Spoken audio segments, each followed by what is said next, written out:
The title of our model is How Does Diet and Exercise Affect Glucose Levels and Metabolism? And I'm Angela Moore. And I'm Colleen Newey. And we go to Wilson High School in Portland, Oregon. So our problem, the problem we chose to model was the effect of exercise and diet on metabolism. We decided to measure this by observing glucose levels in the body. Carbohydrates and sugar carry glucose into your body. And when you eat those, the glucose is taken from your stomach, where it is absorbed into the bloodstream. When the body recognizes increasing blood glucose levels, the pancreas releases more insulin. The insulin then stores the glucose in the liver and muscle through the process of glycogenesis. In glycogenesis, glucose molecules are joined together in strands to form glycogen. Glycogen is stored in the liver and muscle. The liver and muscle will only hold as much glycogen that they will need for the body to function for 12 to 24 hours. The extra glucose is then stored as fat. Glycogen can be converted back to glucose when fat cannot. Though through the process of glycogenolysis, the body breaks apart stored glycogen chains and uses them when needed. When exercising, the body uses glycogen stores from muscle, and as those stores start to decrease, it gets energy from fat storage. The process is built around the body keeping the glucose levels in the blood in a safe range. When glucose levels in the blood get outside of this healthy range, it can be dangerous for your eyes, kidneys, and nerves. It is also important to balance diet with exercise. When enduring unhealthy lifestyle, issues such as muscle deficit, obesity, and hypoglycemia can occur. We can use this model to show how we should adjust our lifestyles. The model can give us reasonable numbers instead of experimenting on ourselves, which could result in dire consequences. These are the two BOTG graphs that we drew, and the first one over here shows glucose in fat. And the blue line, the red line represents what would happen if you didn't exercise. And as you can see, the glucose in the fat raises. But as the blue line shows, when you exercise more, the glucose stored in the fat decreases. The second one shows glucose in the muscle. And the line on top shows what the glucose in the muscle looks like if you have a normal food intake and minimal exercise. And then the bottom line shows what happens when you eat less food and exercise more. There's a lot of less glucose stored in the muscle. So now we are going to go to our model.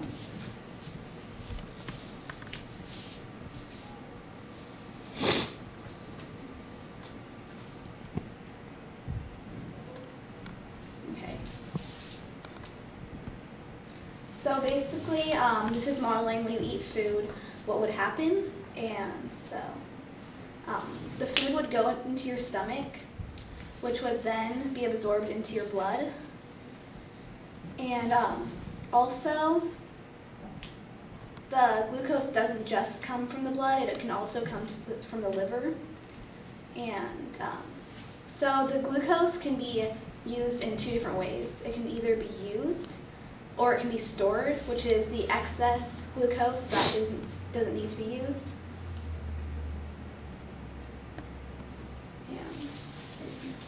Okay, so then we had to model insulin, which is very important in keeping regular glucose levels, your glucose levels into a healthy range. So we showed the insulin process first by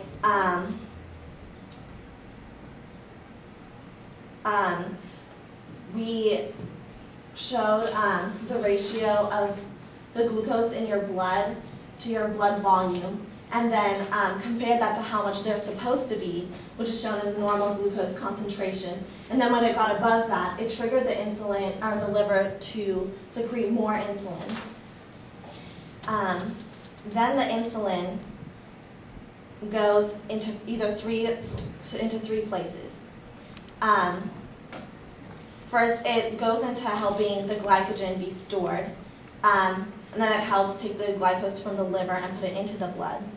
And it also helps you use the glucose in your blood. Okay, so the Glycogen is stored into one of three places. It can either be stored into the liver, the muscle, or the fat. So when it goes into the muscle, it is stored, and the way it can be taken out is by exercising. And so basically what happens is when you exercise more, it's using the glycogen that's in your muscle, so you have less in your muscle. Okay, and so when you lose glucose in your muscle, your body then takes glucose from your fat stores. This shows the glucose in your fat. And so how we measured this was by taking all the excess glucose that wasn't being stored in your liver or your muscle and then storing it in the fat. And basically a problem when glycogen goes into your fat is that it can't be taken out. So the best scenario is to make sure that there's less glycogen in your muscle and liver so that it is stored in those places where it can be used instead of going into the fat.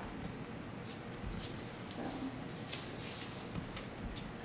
this one's there. Okay.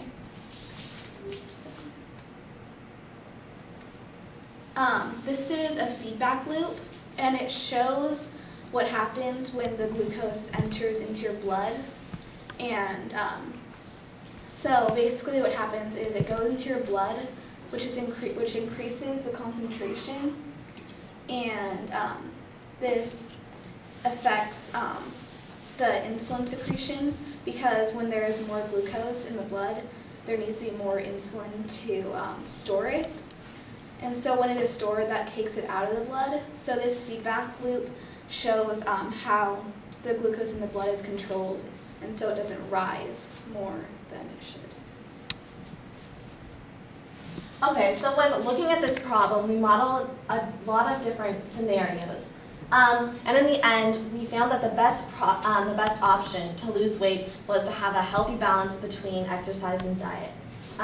So basically, the first graph on top shows kind of our control, like the normal situation. And then the one on the bottom, shows what would happen if you exercised more. And the pink line in both graphs shows the glycogen stored in fat. And as you can see in the top one, it's raised, there's a lot more being stored in the fat than when you exercise. We also decided that with too much exercise and not enough food intake, this can damage your body and blood glucose can reach hypoglycemic levels. And that with no exercise, you're storing glucose in fat, which can lead to unhealthy lifestyles. Okay, so our key learning. We learned that weight loss and gain is based on a lot of different factors. We also learned that the body is full of a lot of complex systems and feedbacks that are really important to understanding the process of the glycogen and other things. And so we also found that when creating a lifestyle based on diet and exercise, it is important to have a healthy balance, because if you have too much of one thing, it can lead to problems. And with too little carbohydrate intake, the body may not have enough energy to support itself, so you need to be careful with that. And with too much exercise, the body may not have enough energy to support itself. So basically, in conclusion, we learned that the human body is complex, and how important it is to understand it. And from what we have learned, we think that it is important to have a healthy balance of diet and exercise.